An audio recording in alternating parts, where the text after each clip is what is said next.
네, 구원받은 사이코패스 묵상간증입니다. 저는 모태신앙임에도 중학생 때부터 나쁜 친구들과 어울리며 온갖 죄를 지었습니다. 담배, 싸움, 무단결석 등으로 퇴학 위기를 맞아도 아버지의 권세로 해결되는 것을 보며 점점 괴물이 되어갔습니다. 심지어 대학에 가서는 마약을 즐기다 집행유예를 받아 겨우 끊을 수 있었지만 술과 음란, 도박 중독은 더 심해졌습니다. 그러다 아내와 성경책에 손을 올리고 결혼한 뒤에도 죄를 합리화하며 유흥업소에 다녔습니다.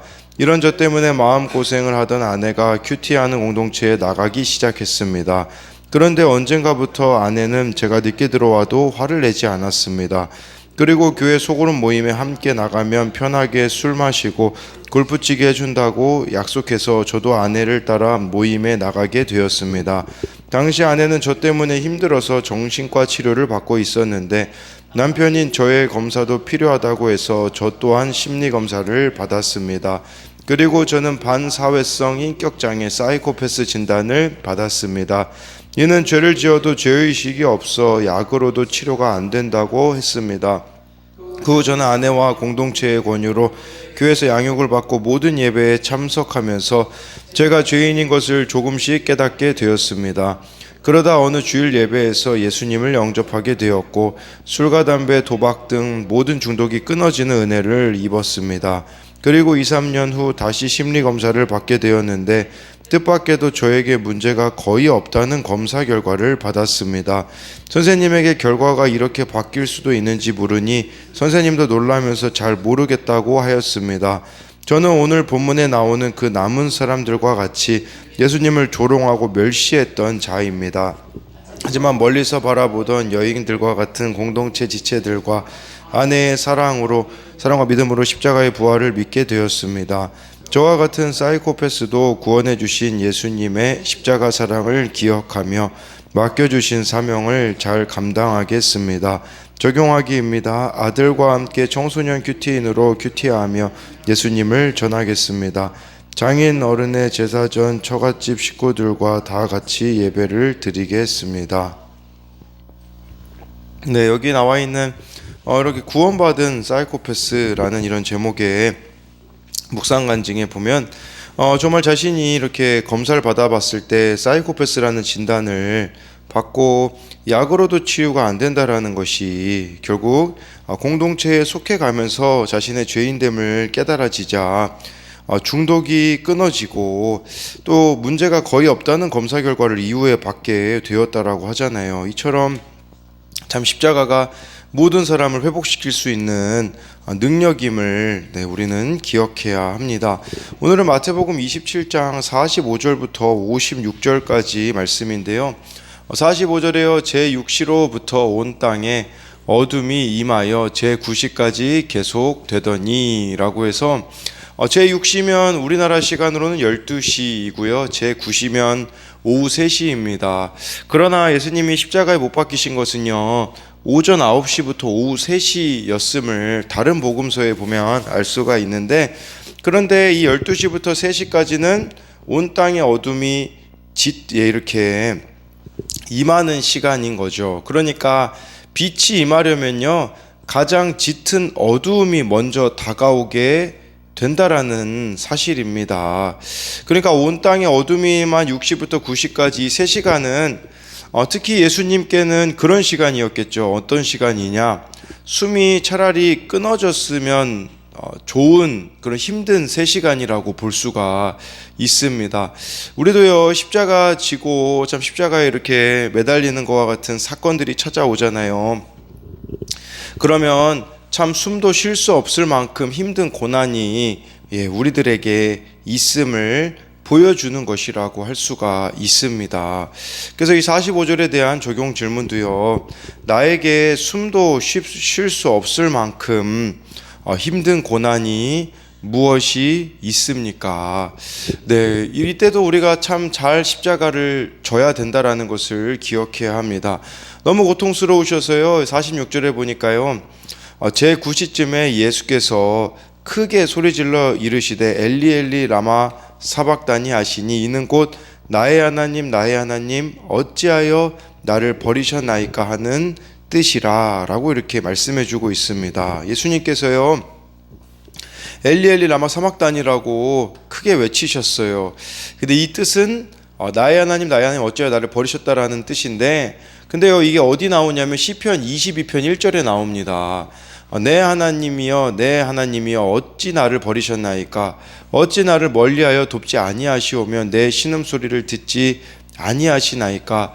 다윗이 고백한 시거든요. 근데 이게 하나님이 응답하지 않은 것 같은 상황에서 시편 22편 1절을 예수님께서 인용하셨다라는 것은 무슨 뜻이겠습니까? 여러분, 하나님이 정말 안 계신 것 같다라고 느껴지는 그 순간에 저와 여러분들이 붙잡아야 되는 것은 하나님의 말씀이다라는 사실입니다. 이 세상에서 가장 무서운 것이 무엇이겠습니까? 사실 다른 데 있지 않고요, 버림받은 데 있는 겁니다. 하나님과 예수님은 영원 전부터 함께 하셨거든요. 근데 그 영원 전부터 친밀한 교제 가운데 살아오셨는데 십자가 앞에서는요 그 영원한 교제가 단절됨을 경험해야 했기 때문에 예수님은 그것이 가장 고통스러우셨다라고 할 수가 있습니다. 이 버림받은 고통은요 그 무엇과도 비교할 수 없음을 보여주는 거죠. 왜 이렇게 이혼을 하지 말라고 하겠습니까? 이혼하게 되어지면 자녀는 자신이 버림받은 존재라는 것을 경험하기에 누구라도 그것은 채워줄 수가 없기 때문입니다. 예수님의 이 고난을 반대 입장에서 한번 생각해 보자면 하나님은 어떻게 여기셨겠습니까? 더 힘들어 하셨다라는 것을 우리는 기억해야 합니다. 내 죄를 사해 주시려고 내가 이렇게 십자가에 못 박히는 그 고통을 하나님이 허용하셨는데, 하나님은 그걸 보며 더 힘들어 하신다라는 거.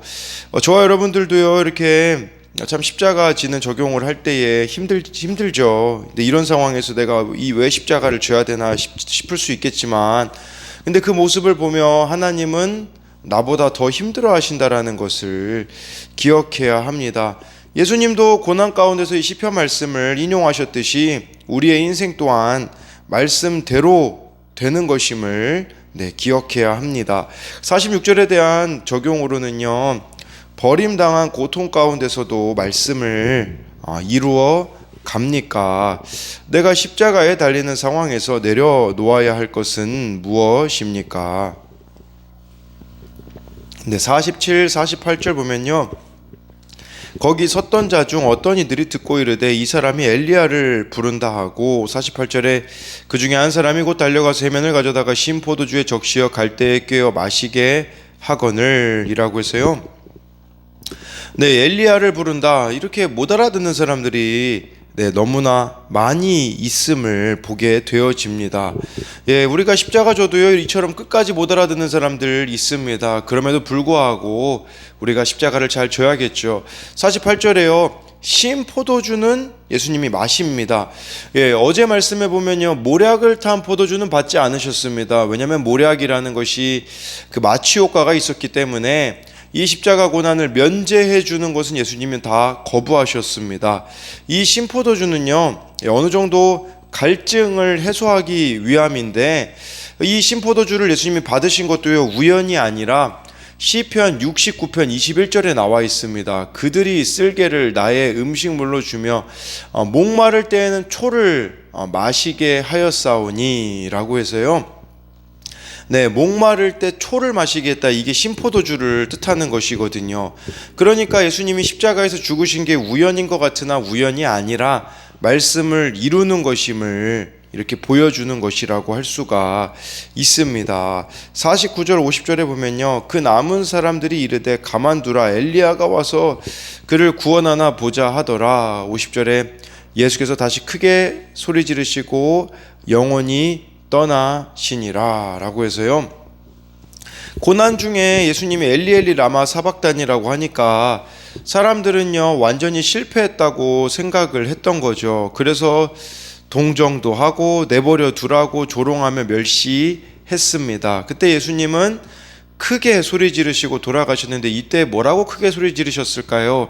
요한복음에 보면 다 이루었다라고 예수님께서 하십니다. 하나님의 뜻을 다 이루었음을 보여주십니다. 그리고요, 예수님은 돌아가시면서도요, 자존심을 내려놓지 못하는 우리에게 모범을 보여주셨습니다. 믿음은 어떤 경우에도 변명하지 않고 가는 것임을 알려주셨습니다. 그러니까 이거 기억해야 됩니다. 정말 마땅히 들어야 될 말을 들었습니다. 마땅히 내게 있어야 될 사건이었습니다. 자존심 내려놓고 십자가 붙드는 자들에겐 이런 고백이 나오겠지만, 자존심을 끝까지 내려놓지 못한 자들은요, 왜 나에게 이런 사건이 있어야 되는가? 왜 내가 이런 말을 들어야 되는가? 라고 해석이 안 되어지는 것이죠. 여러분, 이 해석이 안 되어지는 이유는요, 다른 것 때문이 아닙니다. 내 자존심 때문에, 내려놓지 못하는 이 자존심 때문에 내 삶이 해석이 안 되어지는 것이죠. 그러니 사건과 어떤 말들 속에서 힘들어만 하는 경우들이 얼마나 많이 있는 줄 모릅니다. 그래서 예수님이 마지막에는 다 이루었다, 아버지께 나의 영혼을 부탁한다 라고 소리 지르고 가셨거든요. 이처럼 마지막까지 손을 놓지 말고 우리도 구원을 위해 기도하며 이 길을 가야 합니다. 그래서 이것에 대한 적용 질문으로는요, 돈이 떨어지고 병에 걸리는 죽음과 같은 사건 앞에서 모든 자존심을 내려놓고 어떤 경우에도 변명하지 않고 믿음의 길을 갑니까? 51절 말씀을 보면요, 이에 성소 휘장이 위로부터 아래까지 찢어져 둘이 되고 땅이 진동하며 바위가 터지고, 이 휘장이요, 당시에 이 예루살렘 성전도요, 구분이 되어 있었거든요. 근데 이 지성소랑 또 성소 사이에 있는 커튼이라고 생각을 하시면 됩니다. 근데요, 이 휘장이 둘로 찢어졌다라는 것은, 원래 지성소는요, 대제사장이 대속죄일에 1년에 한 번밖에 들어갈 수가 없는 거룩한 곳이었습니다. 그런데 휘장이 찢어졌다라는 것은 무엇을 말하는 거냐면, 이제는 누구든지 예수님의 그 십자가를 붙들면요, 하나님 앞에 나아갈 수 있는 담대함을 이렇게 주셨다라는 것, 이게 바로 예수님의 십자가로 이루신 것인데, 우리 쉽게 말하자면요, 이 휘장이라는 것은 죄로 인해 하나님과 인간 사이에 생긴 장벽인데, 이게 찢어졌다라는 것은 예수님이 속죄 제물이 되셨고 언제든지 우리는 하나님 앞에 직접 나아갈 수 있게 되었다라는 것을 나타내주고 있습니다. 그러니까 예수님이 죽으심으로 휘장이 찢어져 하나님과 우리 사이의 화평이 이루어졌듯이요, 여러분, 우리가 십자가 지는 삶을 살아갈 때에 휘장이 찢어지는 것과 같이 바로 내 곁의 지체들도, 내 곁에 있는 사람들도 하나님께 나아갈 수 있게 되어진다라는 것입니다. 그래서 이 51절에 대한 적용도요, 내가 죽어지고 휘장이 찢어짐으로 하나님과 화평을 이루도록 해야 할 사람은 누구입니까? 여러분들이 십자가를 져 주셔야지만 그 대상들이, 휘장이 찢어지는 사건이 일어나게 됨을 기억해야 합니다. 52절에요, 무덤들이 열리며 자던 성도의 몸이 많이 일어나되 라고 해서요, 이거 53절까지도 또 보면요, 예수의 부활 후에 그들이 무덤에서 나와서 거룩한 성에 들어가 많은 사람에게 보이니라.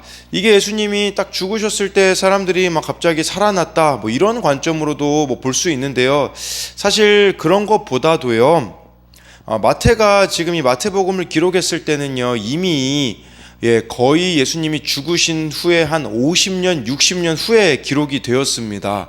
그러니 여러분 그렇게 생각을 하셔야 돼요. 50년, 60년이 지난 시점에서 마태복음이 기록되었다라는 것은 이 예수님이 죽으셨을 때 바로 기록된 게 아니었다라는 이 측면으로 고려해 볼 때요, 이 말씀은요, 마태는 부활 이후에 일어나는 사건들을 이렇게 지금 예수님의 십자가 죽음과 연결시켜서 부각시켰다라고 보시면 됩니다. 무슨 말이냐면, 쉽게 말하면 이런 거죠. 십자가를 잘 질 때에 부활이 일어나게 될 것임을 이렇게 말씀해 주는 것이라고 볼 수가 있습니다. 예수님이 십자가에서 죽으신 이후에 예수님을 믿은 사람들이 부활의 사건에 동참하게 되었다, 이런 관점으로 보게 되어진다면, 여러분, 이 성도들의 부활은 나중에 예수님이 재림하실 때도, 새로운 세상이 시작될 때도 일어나게 될 것이라는 거죠.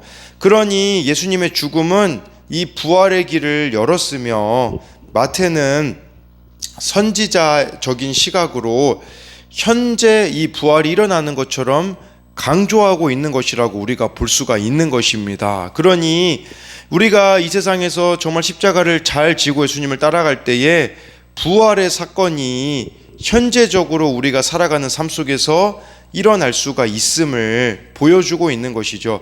현재적으로 이 부활이 일어난다는 건 무슨 뜻이겠습니까? 바로 이 땅에서 잘 먹고 잘 사는 게 아니라 이 땅에서 내가 십자가 지는 것이 이미 천국이고 부활이다라는 것을 기억해야 합니다. 내가 이미 이 땅에서 수치와 조롱을 당하면서 부활을 맛보고 있어야 한다라는 것이에요. 또 이런 의미도 됩니다. 내가 정말 이 십자가 지는 모습을 보고 누군가에게는 예수님을 믿고 싶은 마음이 생겨야 한다라고 할 수가 있습니다. 그게 53절의 말씀이 아니겠습니까? 그래서 이것에 대한 적용 질문으로는요, 먼저 52절은요, 삶의 현장에서 수치와 조롱을 당하면서 부활을 맛보고 있습니까? 그 다음에 53절에 대한 적용 질문으로는요, 십자가 지는 인생을 살기에 내 후손에게 땅이 진동하고 바위가 터지고 무덤이 열리는 역사를 일으킵니까? 내 십자가로 사람들을 주님께로 인도합니까? 이처럼 십자가를 통과해야지만 부활의 사건이 일어난다라는 것을 마태가 강조하고 있는 이 말씀을 이렇게 나타낸 것이라고 할 수가 있는 것이죠. 54절부터 56절까지요. 백부장과 및 함께 예수를 지키던 자들이 지진과 그 일어난 일들을 보고 심히 두려워하여 이르되 이는 진실로 하나님의 아들이었도다 하더라. 55절에 예수를 섬기며 갈릴리에서부터 따라온 많은 여자가 거기 있어 멀리서 바라보고 있으니, 56절에 그 중에는 막달라 마리아와 또 야고보와 요셉의 어머니 마리아와 또 세베대의 아들들의 어머니도 있더라 라고 이렇게 말씀해주고 있습니다. 그러면 예수님을 끝까지 따랐던 자들, 또 예수님을 고백한 자들은요, 놀랍게도 54절에 보면요, 백부장, 이방인이 또 예수를 함께 지키던 자들, 이들도 그 당시에 이방인들이라고 볼 수 있는데, 복음이 놀랍게도요, 이방인과 천히 여기는 자들에게 흘러갈 수밖에 없음을 보여주고 있습니다.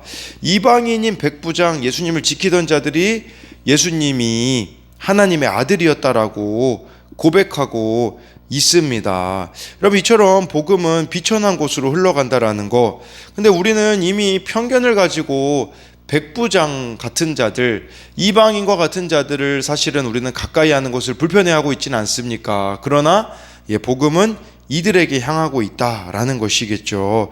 그리고요, 56절을 보시면요, 여자들 중에서도요, 막달라 마리아 같은 자들이 주님을 믿는 거죠. 이 막달라 마리아는요, 7 귀신 들렸던 자라고 성경에 기록되어져 있거든요. 이렇게 십자가 옆에는요, 어떤 사람들이 있습니까? 약하고 천한 사람들이 겁없이 있습니다. 왜 이 사람들은 겁없이, 예수님 제자들은 다 도망갔는데 이 여인들은 예수님을 지키는 거겠습니까? 바로 내려놓을 것이 없기 때문입니다. 약하고 천한 자들에게 복음이 들어가는 이유는 그들에게 더 이상 내려놓을 것이 없기 때문에, 다른 말로 말하자면 예수님밖에 인생에 답이 없기 때문에 이렇게 끝까지 이렇게 예수님을 붙잡는다라고 할 수가 있는 것이죠. 이처럼 유대인들이 무시하던 이방인과 여인, 의외의 사람들이 예수님이 하나님의 아들이심을 알아보고 고백하듯이 우리도요, 무시받는 상황에서 오직 주님만 바라본다면 그곳은 예수님이 내 삶의 구주심을 고백하는 최고의 환경이 될 수 있다는 사실입니다. 여러분, 예수님이 이제 또 이 죽음 이후에 그 죽음을 목격한 사람들, 부활을 목격한 사람들도요, 여인들이었거든요. 근데요, 여러분, 이 성경이 이게 진짜라고 증명하려면요, 사실은 남자들이 증인으로 서 있는 것이 더 이게 뭔가 신빙성이 있거든요. 근데 여자들을 지금 증인으로 내세우고 있다라는 것은 무엇을 말하겠습니까? 이게 진짜이기 때문이에요. 사실 조금만 잔머리 굴리면요, 성경을 기록하는 마태가 뭐 베드로가 제일 먼저 뭐 봤다 뭐 이런 걸로 기록하면 얼마나 좋겠어요. 근데 여인들이 예수님의 이 죽음과 부활을 목격했다라는 것은 그 당시에 여인들의 이 증언은요, 증인으로서 여인들은요 합당하지가 않았거든요. 근데 여인들이 이렇게 예수님께 가장 가까이 있었고 또 부활했을 때도 여인들이 제일 먼저 그것을 발견했다라는 것은, 이것은 진짜가 아니면 기록될 수 없음을 알아야 합니다. 예수님의 십자가의 죽음이 진짜였기 때문에 여인들을 증인으로 내세우는 것이 아니겠습니까? 그래서 우리가 이 말씀을 통해서도 좀 적용해 볼 수 있는 것은, 무시받는 여인, 내려놓을 것이 없는 사람들에게 복음이 전해진 것처럼 나도 가난한 이에게 복음을 전파합니까? 주님을 찾고 의지할 수밖에 없는 환경에서 증인의 사명을 감당하고 있습니까? 여러분, 우리가 이 세상에서 왜 자기를 부인하고 십자가를 져야겠습니까? 그 이유는요, 부활이 있기 때문입니다. 네, 부활의 소망이 있기 때문에 예수님이 그걸 보여주신 게 아니겠습니까? 잘 십자가에서 죽으심으로 부활의 영광이 무엇인지를 보여주셨기에 우리도 이 세상에서 잘 십자가 지며 주님을 따라갈 때에 부활의 영광이 있음을 기억하심으로써, 네, 저와 여러분들이 우리에게 주어진 이 삶의 자리가 정말 예수님 구원이 목적이 되어서 한 사람이라도 더 구원으로 인도해내는, 또 나를 위하여 이 십자가 지신 예수님의 그 사랑을 기억하며 나도 예수님이 걸으셨던 그 길을 따라가는 저와 여러분들이 되기를 소망합니다.